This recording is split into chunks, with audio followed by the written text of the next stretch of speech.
Good morning সকলকে। আশা করি তোমরা খুব ভালো রয়েছো, বিন্দাস আছো। আজকের দিনটা বেশ ভালোভাবেই শুরু হয়েছে। আগের দুদিনের থেকে আজকে অনেকটা বেটার আছি। মানে আজকে সকাল থেকে কি করলাম দেখো। আজকে সকালবেলা একটু আখের রস খাচ্ছি। যা গরম পড়েছে, আখের রস আনলো বাবা, সেজন্য এখন আখের রস খাচ্ছি। তো আমি এখন বেরিয়েছি। মার তো খুব শরীরটা খারাপ হয়েছে, তো ফুলের জন্য এই মামা বাড়ির ওখানে ফুল রেখে দেয় মার জন্য, সেই জন্য যাচ্ছি। দেখি ফুল পাই নাকি। আজকে একটু দেরি হয়ে গেছে, তোমার 8টা বেজে গেছে। ফুল দেখো, এই যে কাকিমা ফুল পাচ্ছে।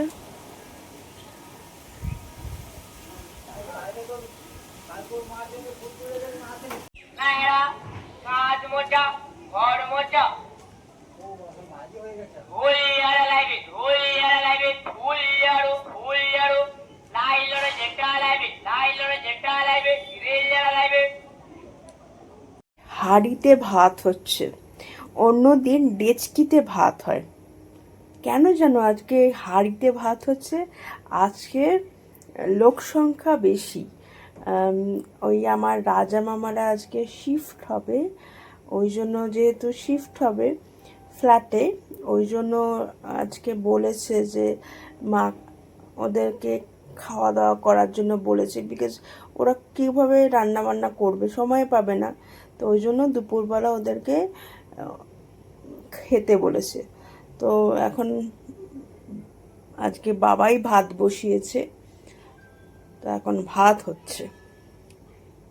আর এখানে আলু কেটেছে, এখনো বাজার টাজার কিছুই হয়নি, আলুটা কেটে রেখেছে। আজকে যেহেতু মামারা খাবে আর ভাই বোনও একটু মাংস পছন্দ করে, সেই জন্য বাবা একটু মাংস এনেছে। এখানে মাংসগুলো ধুয়ে রাখা হয়েছে। টমেটো, আলু এগুলো সব কাটা রয়েছে। মাংস কষা হচ্ছে।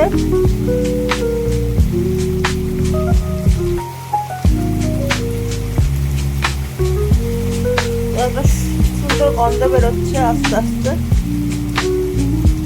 আর এখানে আলু ভাজা আছে। মহারানী বসে আছে এখন, আর বাইরে বেশ চড়া রোদ এখন, ওই জন্য মহারানী ছায়ায় বসে আছে। আচ্ছা, বাইরে কি রোদ। তো আজকে তোমাদের তো বলেইছিলাম যে আজকে আমার মামারা খাবে বলে, তো ওদের শিফটিং হচ্ছে, বুঝতে পেরেছো? সব মানে মালপত্র এখন সাজাচ্ছে ফ্ল্যাটে। তো শিফটিংয়ের তো প্রচুর হ্যাপা। তো আমার মামা একবার এইবারই মানে ওদের বাড়ি আর ফ্ল্যাট এই করছে। তো আমি বলছি যে তোমরা খেয়ে দে তারপরে করো, তো বলছে না, একেবারে সব গোছগাছ করে মানে ফ্ল্যাটটা সাজিয়ে তারপর আসবে। তো বলছে আমার তোরা খেয়ে নে, আমাদের আসতে দেরি হবে। তো কখন আসবে কে জানে। তো বাবা আর থাকতে পারছে না, বাবা বলছে আমি খেয়ে নিচ্ছি। তো তো বাবা এখন খেতে বসে গেছে, বাট বাবাকে দেখানো যাবে না, বুঝতেই পারছো। খালি গায়ে উনি খেতে বসে পড়েছে এবং খাওয়া শুরুও করে দিয়েছে। নিম পাতা দিয়ে এখন ভাত খাচ্ছি। তো এই হচ্ছে ব্যাপার, বুঝতে পেরেছো? তা আমি ভাবলাম সব ভাই বোন মিলে খাবো আজকে, ভাই বোনের সাথে একসাথে বসে খাবো। অনেক দিন খাওয়া হয় না। যদি ডিনার একসাথে হয় তখন ভেবে দেখা যাবে কি হয়, কখন আসবে কে জানে। বোন বলেছিল 4টের সময় আসবে, মামা বলছে জানি না কখন আসবো। এখান এখানে চিকেনের ঝোল, আচ্ছা এখানে টকের ডাল, আলু ভাজাটা কেনা, এখানে চাটনি, এই হচ্ছে আমাদের। ও এখানে শসা রয়েছে, লেবু রয়েছে, বাস। এখন 4:30 বিকেল, এরা এখন খাবে, সবাই বিধ্বস্ত। যদি অফিস, যদি তুমি আমায় বলো যে অফিস শনিবার রোববার বেশি চাপ থাকে, তাহলে অফিস থেকে করলেই ভালো হতো। তাহলে আমার শনিবার রোববার কাজটা উড়ে যেত। তুমি একটা ম্যানেজ করতে পারছো না। তোমাদের মামির তো স্নান হয়েছে, তোদের স্নান হয়েছে, স্নান হয়েছে, ব্যাস। ওইটাই তো বলছি, তুমি যে কাজটা 15 ইঞ্চি করছো, এই কাজটা করে আপাতত করে তারপরে ওখানে যাও। আরে ভাই করে দে ভাই, আমার অবস্থা খুব খারাপ, আমি এখানে দাঁড়িয়ে দাঁড়িয়ে ঘামছি শিফটিং করে। ঠিক আছে প্লিজ, হ্যাঁ আসো আসো আসো। আর এখানে সার্ভ করছে মা। কিছু বলতে হবে না, তুমি আসো। তুমি এটা ও ঘরে গিয়ে শোবার, বাকি সারাক্ষণ নিজের ঘরে থাকো। আবার কি যেই ফ্যানটা নিয়ে এসছো, স্ট্যান্ড ফ্যানটা চালাতে বলছে, এটা তো আমি নিয়ে চলে যাবো, এটা তো আমার ঘরে চালাবো। ও মা, ব্যালকনিতে রেখে দিয়েছে তো স্ট্যান্ড ফ্যান। আমার বাবা, তোমরা এসি তোমাদের ঘরে এসি চলবে আর ওর ঘরে স্ট্যান্ড ফ্যান থাকবে না? না স্ট্যান্ড ফ্যান একদম না বাবা। আর আমি সারা হাই রাত স্পিড চালাবো তো, হাই স্পিডে প্রচুর কারেন্ট পড়ে। আমরা আগে তো বে করতাম, তো বন্ধ করে দিয়েছিলাম। শুধু রিফাইনটা মানে 400-500 টাকা বেশি পড়ে কি বলছে? এটার মতনই তো হাওয়া। হ্যাঁ এটা তো স্ট্যান্ড ফ্যান তো।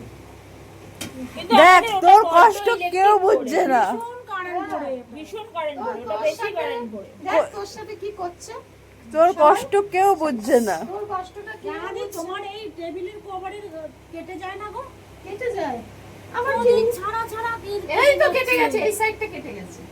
আমার আবার order করেছে। কিনলাম, অর্ডার আবার একটা কিনতে হবে। এবারে অনলাইনে অর্ডার দিলাম, দিয়ে কিনেছি। ওই কম দামে, এখনো খুলিনি অবশ্য, আজকেই এসছে দেখি 98 টাকা নিয়েছে। দামটা কিন্তু খুব কমই একটা নিয়েছে। বেশি না, কিন্তু হ্যাঁ। ভালো ভালো। পুরো পেতে দেখ। আবার কি দেখো, এই সাইড দিয়ে না কাপড় মতন এরম এরম এরম ডিজাইন আছে। তো মামিরা শিফট হয়ে গেছে, আর ওদের ঠাকুর ঘরটা, মানে ঠাকুর ঘর আলাদা করে নেই, কিন্তু এই সিংহাসনগুলো এত সুন্দর লাগছে। এখন বিকেলবেলা এই লাইট লাগিয়েছে, কি সুন্দর লাগছে দেখতে।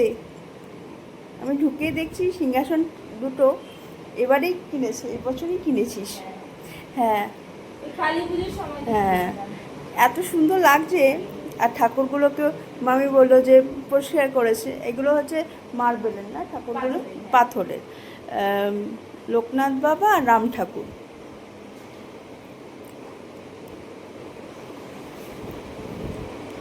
আজকের সানডেটা বেশ ভালোই কাটালাম। তো আজকের ভিডিওটা এখানেই এন্ড করছি।